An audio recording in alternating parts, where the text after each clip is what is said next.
The fire command rang through Caleth's mind like a searing brand, but he kept his powerful jaws firmly shut. All around him, a dozen silver-scaled dragons circled above the small, helpless village of Elmbrook. Their massive wings created a tempest, a man-made hurricane that tore at the thatched roofs of cottages and scattered terrified livestock. "Burn them!" roared Draconir, the ancient, battle-scarred leader of their clan. His voice was a force of nature, a command that usually compelled instant, unquestioning obedience. "Prove your loyalty, young one. Show us you have the fire of our ancestors."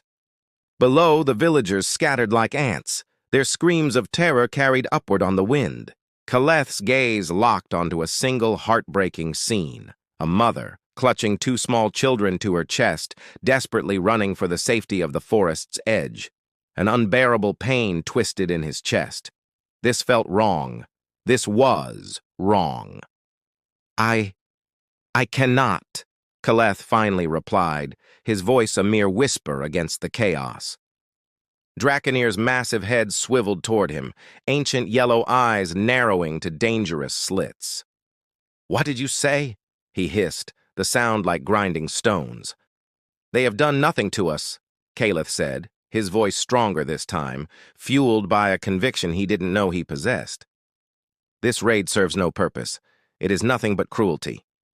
A terrible, heavy silence fell over the formation of dragons. Even the humans below seemed to sense the shift, pausing in their flight. "Weakness," Draconir spat the word like venom. "You disgrace our bloodline. Your mother would be ashamed of the coward she raised." The mention of his mother was a physical blow, sending a fresh wave of pain through Caleth. She had died protecting him when he was just a hatchling.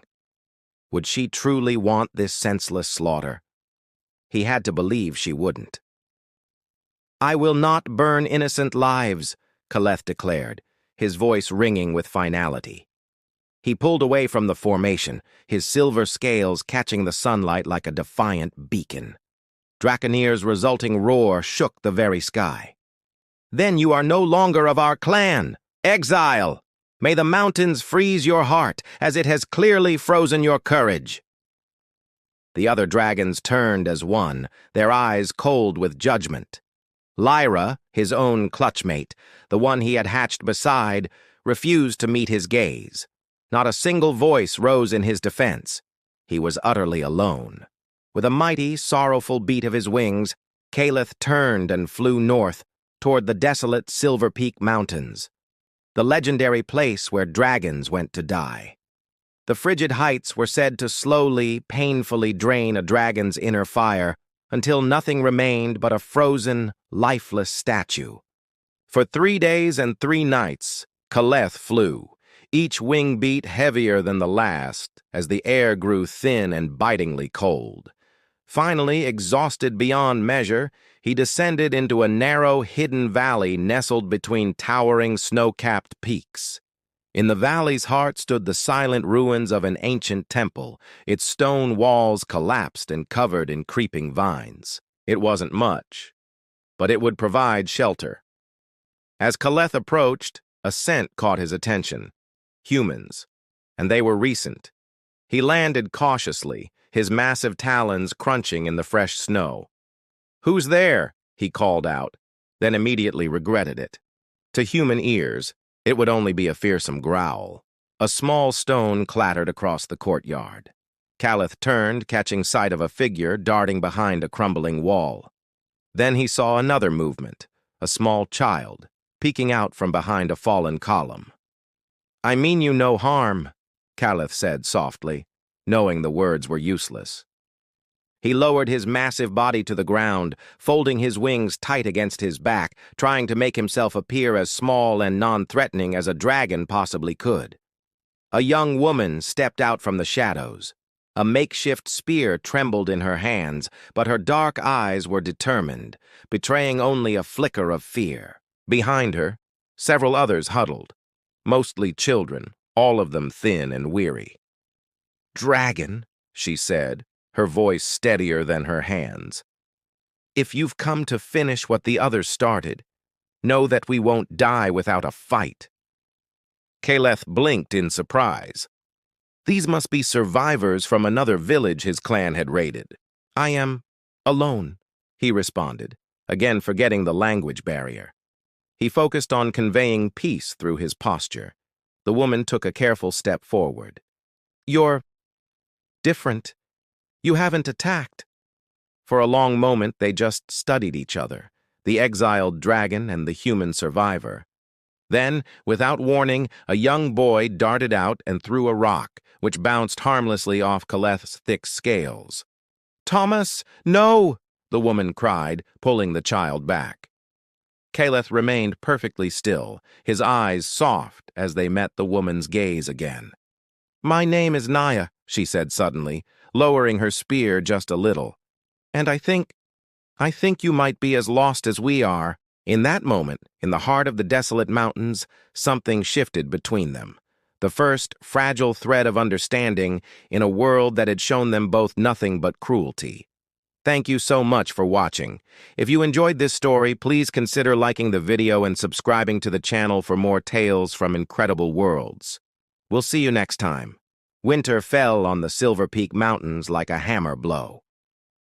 Inside the crumbling ruins, Naya huddled with the last 12 survivors of her village.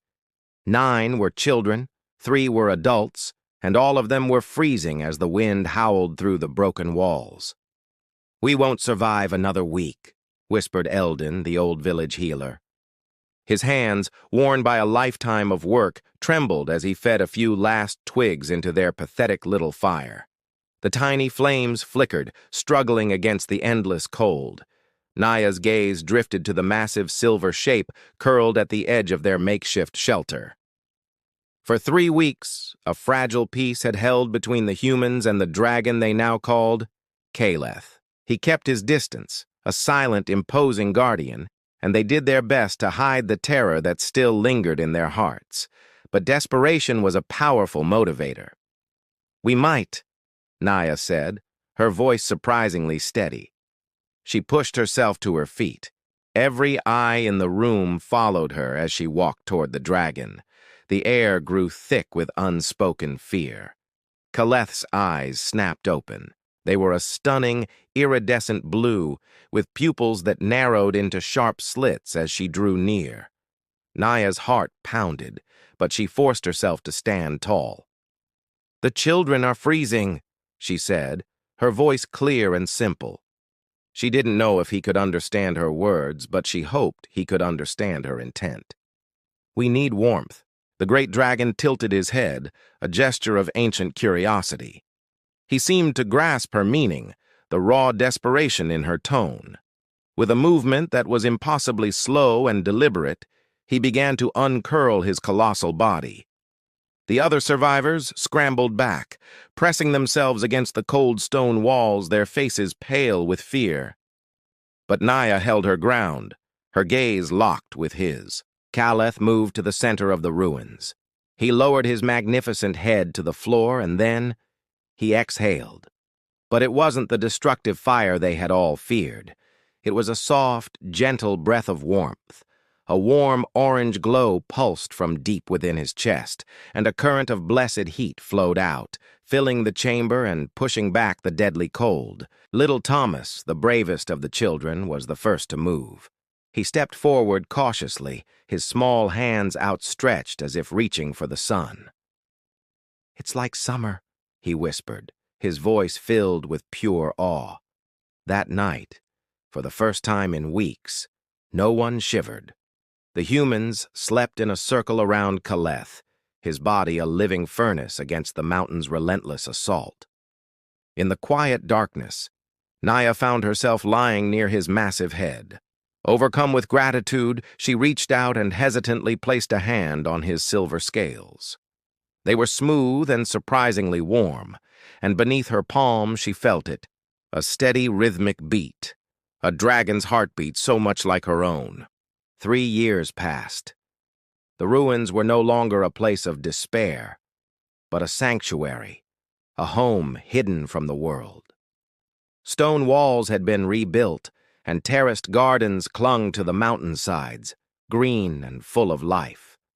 The small band of survivors had become a family, bound together by hardship and hope. Naya, now 23, stood on a high cliff, sketching in her journal. High above, Caleth soared through the clouds, a silver streak against the endless blue sky. Their bond had deepened beyond anything she could have imagined. They had forged their own language over time, a mix of gesture, intuition, and shared experience. "Show off!" she yelled with a laugh as he executed a breathtaking spiral. She knew he understood the playful affection in her voice, even if he didn't understand the words. He landed beside her with a gentle thud that barely disturbed the stones. Without hesitation, Naya climbed onto his broad back, a feat that would have once seemed like a mad dream. Their morning flights had become a cherished ritual, a shared joy born from a desperate need. They were a team. "The Western Valley is clear," she reported when they returned to the others. "No dragon patrols, no human hunters." Eldon, the old healer, nodded. The skepticism that had once clouded his eyes was gone, replaced by a deep, unwavering respect whenever he looked at Caleth. The children, now growing into teenagers, had no memory of fearing the dragon. To them, he was a protector, a friend who helped them fish in the mountain lakes and carried firewood from forests too far to reach on foot. He was part of their family. That evening, as the first stars pricked the deep purple sky, Naya found Caleth at their favorite spot, a natural hot spring where steam rose to meet the chilly mountain air. She settled beside him, the familiar warmth of his scales seeping into her. "Do you miss them?" she asked softly, her voice barely a whisper. "Your kind?" Caleth turned his head, his incredible eyes reflecting the starlight. They couldn't speak in words, but years of companionship had taught Naya to read the subtle shifts in his expression, the quiet language of his soul. She saw a flicker of loneliness there, a deep, ancient sorrow, but she also saw contentment, a sense of belonging. She leaned against his side, her hand finding the steady rhythm of his heart. "You're not alone anymore," she whispered, as much for herself as for him. "None of us are." They were a family, forged in fire and ice, but unknown to them, their peace was fragile. That morning, a hunter from a distant village had been watching from the shadows. He had seen the impossible, a human riding a dragon. And as he hurried back to his people, his mind was already spinning tales that would soon spread like wildfire, threatening the sanctuary they had fought so hard to build. The world was about to come crashing in. Thank you so much for watching. If you enjoyed this story, please consider liking this video and subscribing to the channel for more adventures. We'll see you in the next one.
The air was thick with unspoken questions. But our respite was short-lived. A familiar shadow passed overhead, large and imposing. My heart sank. 3 silver dragons circled once before landing with a ground-shaking thud. In the center was Draconir, the ancient and formidable leader of Caleth's clan. His gaze fell upon Caleth, and a low, menacing growl rumbled in his chest, a sound only a dragon could truly understand. "The exile lives," Draconir's voice echoed in Caleth's mind, a translation he shared with me.